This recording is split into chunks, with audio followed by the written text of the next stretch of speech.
No, you're right. You're right about that. Yeah. Especially about the trust thing. Yeah. Because two places I don't trust are Spirit and Dunkin' Donuts. Yeah. They should actually do a partnership. Yeah. They don't. That would be so good. Because I feel like every time someone flies Spirit, you have the chance to become one. You know. Hey everyone, welcome back to the Under One Roof podcast presented by Fifth Color. We're here at Fifth Color Studios. I'm here with Ashley. Hello. And Pat's behind the camera. Hello, hello, hello. Tootles. All right, let's dive into it. Let's do it.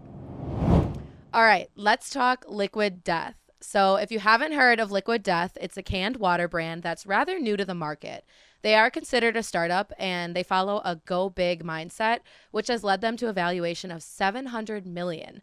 So recently, Liquid Death explained that their digital success comes from creating relevant content that feels more timeless. Think like entertaining rather than marketing. They're posting things that make people laugh, whether they're relevant at the time or not. So Ashley, what do you think is the benefit here rather than chasing these viral trends that consumers are currently engaging with? Yeah, I think that they're on the right track. So an example of a viral trend that just happened is everything that went down with Adam Levine, and what happened with all of his DMs getting leaked and everyone using that for their marketing and like spoofing it so that it's about them. Yep. But that was fun for like a week, right? And now it's over with. Mm-hmm. So I think in this case, they're really creating content that actually can be engaging time over time. And they actually have had campaigns, I think particularly when they talk about people that are hating on them. They've had multiple campaigns about that. Right. So it's just like, it's always timeless. Yeah, exactly. I think it's one of those things too, if you kind of dive deep and you commit to this type of content, that it can really work. And that's really what Liquid Death has done. The CEO literally got a tattoo of a fan's face after the fan posted a video of him drinking Liquid Death like every day. The CEO was like, that's commitment, and got the fan's face tattooed somewhere on his body. That's crazy. That's and wild. that is content right there. Like if we had someone do that, I'm telling you, maybe that's the trick. Maybe that is the trick. I don't know. But what are kind of the pros and cons that you see to this? Like, obviously, it doesn't work for everyone. That's maybe why they're chasing this viral content. So what's a pro here? What's a con? Yeah, I think a pro is the fact that they're cutting through the noise on social media. Like they're not just adding to what's already there. They're actually creating something new. So they're standing out in that way. I think a con is it's hard to find that content that makes you like really niche. And it's hard to find something that'll work for you and really staying true to it. I think that's one of the things they're doing super well is they know what their limit is and they're going to go full force until that limit. Right. And create really edgy content. Yeah, absolutely. And I think the hard thing with viral content is like it does capture attention, a consumer's attention, but for a very short period of time until it's overloaded. And if you're a brand, you obviously go through a lot of approval processes that can take time. And so if you're late to the trend, you're going to get ignored because you're kind of already past it. Even though you're on top of it, you saw the trend right away. You created that content, but to push it out there on time is difficult as a brand. Right. And I mean, by the time you see 3 of the same trending types of posts, is it like, is it that funny? Right. Yeah. Not original. Nope. I get it. So yeah, good for Liquid Death. I'm excited to continue watching their content. Yeah, they've been very interesting, I think, just in the content that they're putting out. In the article I was reading too, they even use like adult film stars to host some of their commercials, which I think is really interesting and people liked it. Yeah. When Liquid Death so I just think it's so funny because it just shows like consumers, like we really will buy anything. People are spending extra money for canned water just because it's branded cool or whatever. But when it first came out, one of my friends I was talking to, they're like, well, it makes sense. Like if you're not a drinker and you like to obviously go out and spend time with friends maybe who do drink, it's kind of a really good option to hold in your hand. I feel like you wouldn't get many questions about it. It looks maybe like you blend in with the people who do drink, and I don't know if there's any pros to that, but I think it's just so funny as as a consumer myself, like, I'm like, you're really paying how much for canned water? Seriously. Yeah. But it's working. Yeah, I love it is crazy. I mean, that is a good point. It isn't something edgy to have in your hand Right. that isn't like Fiji water. Right. Yeah. Yeah. It has a very different vibe than Fiji water. If you really think of the grand scheme of waters, which I don't know about you guys, but Kirkland water is like superior to everything. It's just so good. I don't know. I've never had Warm, cold, doesn't matter. But and then you have what Dasani. That's just on the floor. That is the trash Not of water. Ice Mountain. Ice Mountain's pretty good too. Aquafina also down with Dasani. I'm very opinionated about my waters, but I don't know where Liquid Death falls quite yet. Maybe I'll have to buy some and try it out. But yeah, I think it's definitely a different vibe than the Fiji and the Voss water. You have like the bougie water, and then you have the bougie but in a cool way. Yeah. Water. Yep. I don't know. They're fully owning the edge, which I think is awesome. Yeah, definitely. Okay, I had to bring this up because although I'm not a whiskey drinker, there is nothing in the world that I love more than the show Parks and Recreation. So Lagavulin, a whiskey distiller, is teaming up with Nick Offerman, also known as Ron in the TV show, to promote their third limited edition release. So Nick Offerman has been a longtime partner for the brand and once again reflects how legacy distillers are kind of looking for new ways to engage the public. The trailer features a variety of action-packed and humorous missions that lead Offerman to a distillery for whiskey and a steak, just like his character Ron would love in Parks and Rec. What do you think are some of the benefits of this humorous ad in an industry like this? And what do you think of this campaign? I'm definitely not the target audience. Me neither. So this one's a little bit tricky. Yeah. I think when the dinosaurs started running, that's when I kind of got a little lost.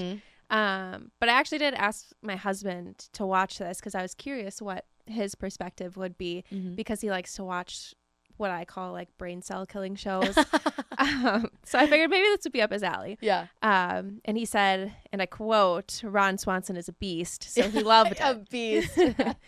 So he thought it was like funny and relatable, at least more than I did. So, I mean, it's definitely a different approach. I mean, you think of whiskey, you think of like high-end elite type of marketing. This is completely different. Right.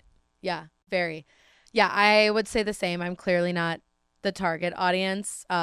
So it didn't resonate with me other than Nick Offerman's kind of dry humor, which he uses in the show as Ron as well. I wish he did have that Ron Swanson mustache still, but it's fine. We'll deal with it. But I mean, for the target audience, if this does hit, we've done a lot of research on humor in ads, and especially these days, humor can work and people really are craving it. So Oracle reported that still 91% of consumers prefer brands to be funny.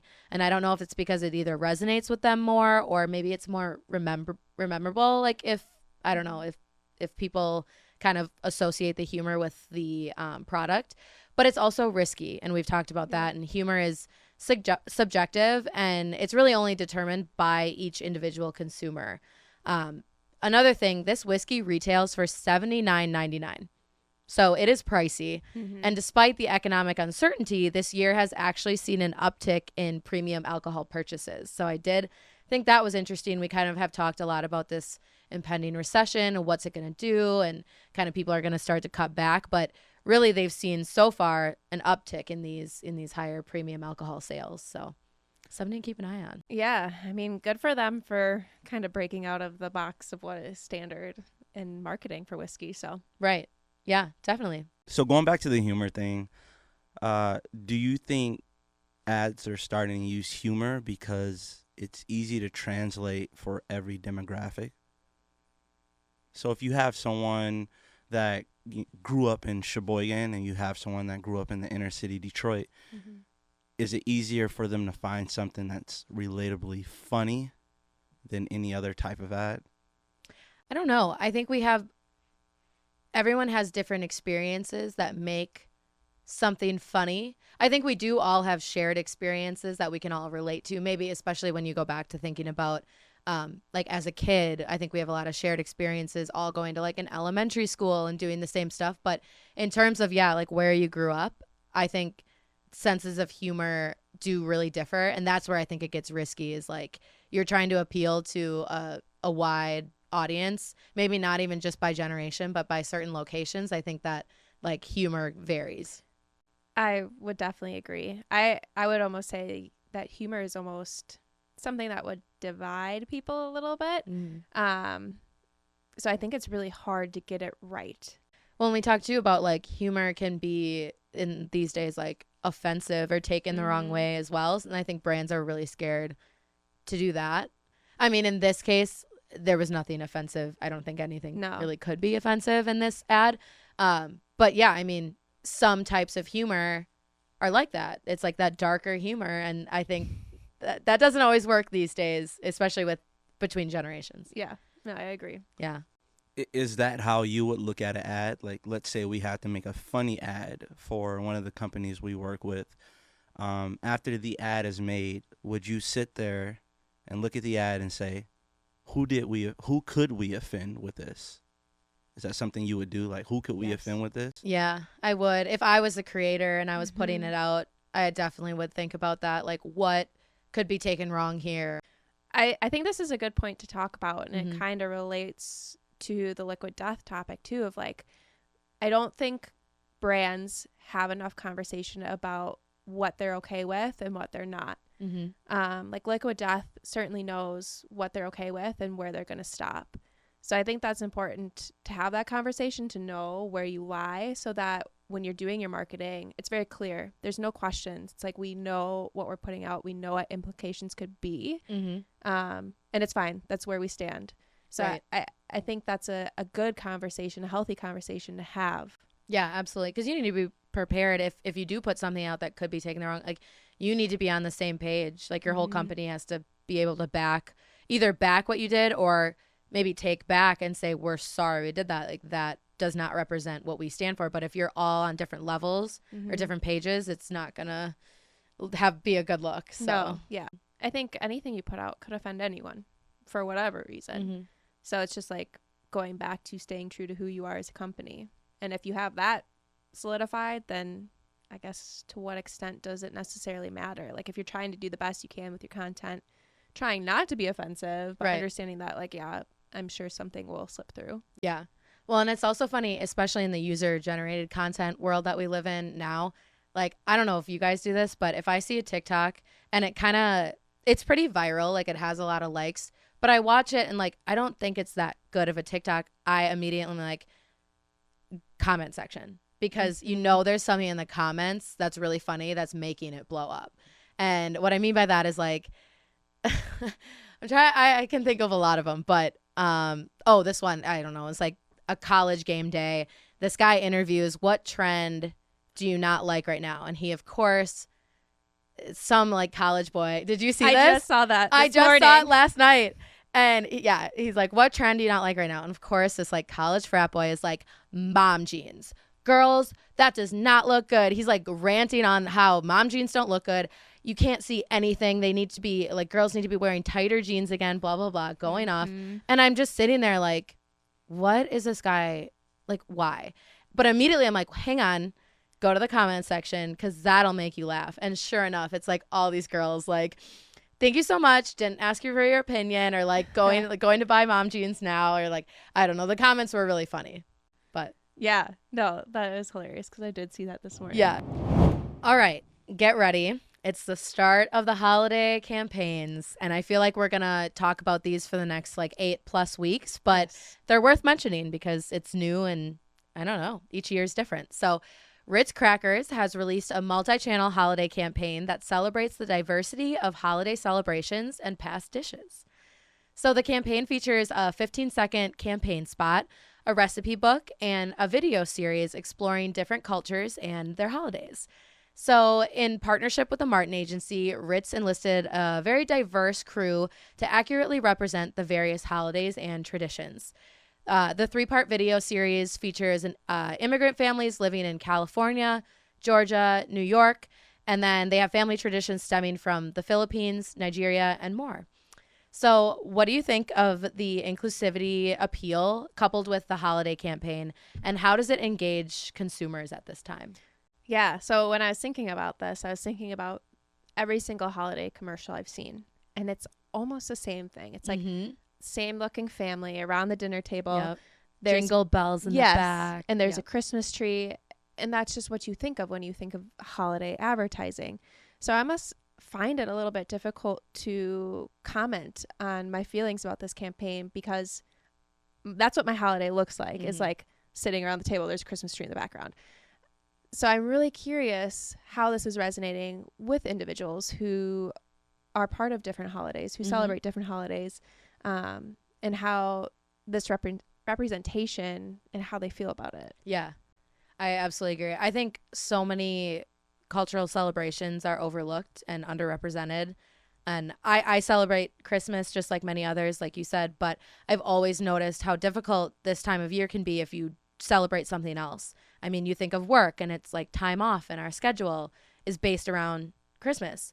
And so, brands typically ignore other holidays because they go for what resonates with kind of the larger group. And we've also, I know in the past few years, like have transitioned to saying happy holidays, even to be more inclusive of like whatever you celebrate. And like somehow that's offended people who, only celebrate Christmas. And it's like, we're just trying to be more inclusive. So I love the campaign by Ritz. I think it's simple, but I think that they're touching on an important thing that, like you said, could resonate with others. And I also think this is maybe, I don't know, just at my age, maybe unique to me, but even my holiday traditions are changing. I mean, as I like meet a significant other, that could change what I do for the holidays. As, we lose family members or they move away. I now have, an aunt and uncle that live all the way in Florida. So it's like, I don't even know if they'll be able to come home. But my holidays are starting to look different as well. So maybe not what they used to when I was a kid. And so I think this campaign also hits on like, that's okay. Like we can enjoy holidays in different ways and blah, blah, blah. And maybe I'm just reading into it, but I just love the thoughtfulness by Ritz. And I think that all for a like a little simple cracker. I know. Yeah. No, that's a really good point that you bring up, because like when you're a kid, you like remember the feeling of the holidays so and, like, much gathering with all your family. And it just felt like so much more magical almost. So yeah, as you get older, it's like, man, that kind of fades over time. Right. But I think they're really trying to show people that there's a lot more that it's about than just that magic. Right. It started feeling less magical when I got old enough that I had to bring a dish to pass. I was like, are you serious? I'm that old? Yep. Like the food just doesn't appear on the table. Like, oh, that's crazy. But also when like my mom used to, wait for us to go to bed and then put the presents out. And now she's like, she has them out like weeks before. I'm like, oh, come on. Yeah, for real. Yeah. But I do think too, I looked at Ritz's past campaigns, and they've really been trying to be a lot more inclusive as the years have gone on. And good for them. They've had individuals with different abilities. They've had all the way down to like foster parents, which when you think of inclusivity, that's not necessarily like what comes to my mind as foster parents, but so interesting how many different perspectives they're trying to bring into their campaigns and represent. Right. So I think good for them on doing this. Right. Absolutely. And yeah, this campaign does follow their 2020 campaign that kind of spotlighted families that they call like created beyond blood relatives. And I know like so many people that can relate to that. It's definitely a blessing to be close with your family, but I know that not everyone has that. And so that highlighting that like you can spend these special days with people that aren't just your family, but maybe that, relatives beyond blood, whatever. I just love that campaign. So following it with this, I think that they're really heading in the right direction. Yeah, I agree. So another reason to be upset that I invested in the Southwest Rewards credit card instead of Delta, it's fine.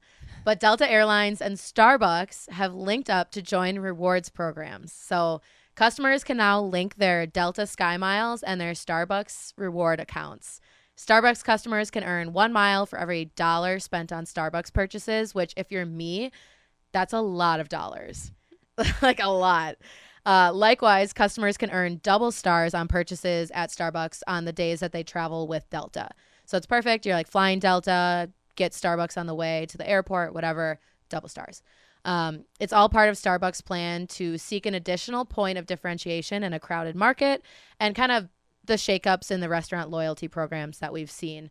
So There are additional rewards for early adopters. So if you are looking to take advantage of this rewards program, I would suggest signing up before December 31st because there's an added like 150 stars or something, which is basically a free drink at Starbucks. So what do you think of this partnership and the new loyalty initiative? This is so smart because when you think of Delta, you think of slightly higher end when it comes to airlines. You have a little bit more room. You're more comfortable. They have free movies you can watch. And I think that's kind of the same with Starbucks. Like you're willing to pay a little bit more to have a better drink, a better coffee. So I think they kind of go hand in hand. I think they're trying to target the people who will pay a little bit more for something that's a little bit more comfortable, a little bit better. And I was actually curious about that because I know you're an avid Starbucks drinker. So would you do that? Would you actually pay a little bit more to fly like a Delta over Frontier? 100%. I think it's also funny you mentioned that. And that's a great point. I honestly didn't really even think about that.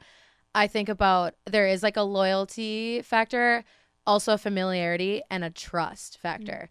If I'm booking a flight and I need to get to a certain place on that specific time, I know it's not always the case, but I'm going to trust a Delta over a like Spirit to get me there on time. And I mean, for example, my family just flew out to Boston and took JetBlue and it was a disastrous experience. And they also blamed it on the weather, so they didn't even have to get like refunded for it. Whatever. Needless to say, that's a tangent, but I trust Delta to get me where I need to go. And I trust that my drink at Starbucks is going to be good. And I know that's a weird comparison, but it's like familiar. And it's like you said, it's a little bit higher end and I'm willing to pay. I spend $5.01 every time I go to Starbucks. 501 every day. But That's you know crazy. what? You know how much joy it brings me? Like so much joy. No, you're right. You're right about that. Yeah. Especially about the trust thing. Yeah. Because, two places I don't trust are Spirit and Dunkin' Donuts. Yeah. They should actually do a partnership. Yeah, they don't. That would be so good. Because I feel like every time someone flies Spirit, you have the chance to become one, you know? Oh my God. Yeah, and Dunkin' Donuts could ruin your entire day as well. So. Exactly. I feel like at Dunkin' Donuts, they just pour sugar without measurement. They're just like, here. Yeah. It's so funny though, because like when I was thinking about this, I was thinking about Megan. I was like, Megan would probably totally fly Delta. And then I was thinking about myself and my family. I'm like, okay, we get Starbucks maybe 4 times a year, like not avid whatsoever. And then when it comes to booking flights, we're like, yeah, Frontier, cheap, let's do it. And we're like sitting there mentally preparing ourselves to be so uncomfortable for the whole flight just to probably save $30. Yeah. Yeah. But I feel like it's so smart for Delta and Starbucks. Right. I completely agree. And I just think it's a loyalty program in general, like such a great way to kind of break out of the box. So Starbucks VP of Loyalty Strategy and Marketing explained that the partnership will improve the value offering for customers. So the loyalty program at Starbucks currently has 27 million members. I would be one of them. As of July, this is. Their orders comprise the bulk of the chain company-owned sales. So they are kind of obviously using the loyalty program. They're the most visited customers, whatever. As we are talking about this, I'm realizing also how I really need to get my dad on the Starbucks reward program because he goes every day too and he gets something less expensive than me, but it's also like a digital app. I will say something that does help is like, although it is digital and it's probably like would be complicated for my dad, it's the best loyalty app that I use. It's so easy to reload a card. It shows you exactly where you're at in your rewards. You can order ahead really easily. Like it always works for me. And I don't know. So I think it's a great app. They have right on it, like to link to your Delta account, super easy. So they definitely make it easy on consumers if you're willing to put in the time to like sign up for it. Yeah. That's awesome. Yeah, you're going to see everyone on the flights like holding their Starbucks. Yeah, we all have like, Starbucks logos and stuff. Yeah. Just an empire. All right, we have Justin, our CEO of Fifth Color, joining us for this game. We have a little game. Our podcast producer is going to show us a photo, and we're going to think of what first comes to mind. Let's go. Pizza. Golf. Barstool. That's Very the first thing that came creative. to my mind. Pizza. Yeah. That's a good one. I mean, they have such an iconic brand. How do you? Yeah. How do you? There's not also know so that? much that goes into it. Like you could say any word and I'd be like, yeah. Yeah. Definitely El Presidente doing the pizza. Yeah. That makes sense too. All right, next one. That one's shit.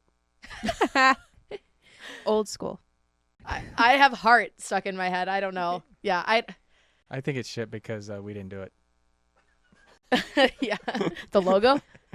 Yes. Yeah, fair. Very literal. Mhm. All right, next one. Alien. Boo boo bee doo boo. I'd say I don't want to use old school. But old school. Isn't that the Android logo? Yeah. Yeah. It's a little R2D2. All right, next one. Unsure. And I think I kind of want to explain why. Because there's this TikTok craze right now where people fill it in and then draw stuff around. And I actually don't know why they're doing it. Are you guys familiar with what I'm talking about? No. Like it's everywhere right now where people fill in the bite mark and say, if I only knew before. And they fill in the bite mark and then they draw lines out of the stem. And I actually have no idea what it means, but people are doing it all the time right now. Are they thinking there's like a deeper meaning to Yes. the Apple logo? Oh, Yes. interesting. So that's one for you to research. Yeah. All right, next one. Death. Salty. Supersize. That documentary ruined all fast food yes. for me. Yes. Ooh. All right, next one. Delicious. Whopper. Greasy. So greasy. All right, next one. Chevy. Check engine light. I just think of the big F-150 in that voice specifically in my head. Safety. Ooh, hippie. Yes, granola. But in a good way. Yeah. All the love. Yeah. All right. Ah, okay. Nice. There you go. So many logos and I don't know, initial thoughts.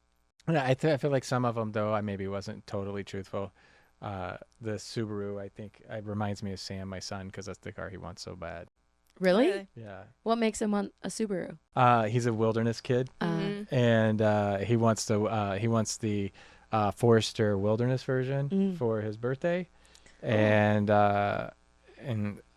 he wants it in a deep blue color, which I know will have a 0 resale value. So I'm a little worried about it, but yeah, that's why I think about it. But the safety rating on that is out of control. Mm-hmm. Like they really take it to an entirely new level for Subaru. I had no idea. Interesting. Like even like a door has a single lock on the Subaru. There's an extra lock for a side impact. Oh wow. So if you get hit side collision, it's almost like a roll cage to protect. If I would have known that, all of my kids would have got Subarus. Interesting. Yeah. Well, thanks for having me, guys. This has been a blast. Thanks for coming. Yeah, I wish I would have been able to do other podcasts too, but I was uninvited. Uninvited. All right, last section per usual, chatting about something we've learned this week. Ashley, kick us off. Yeah, so this one is for brands as we enter probably a recession. Everyone's kind of preparing for it, and I think this is a time where brands are thinking about their marketing budgets and what the heck do we do? Like, do we slash our marketing budget?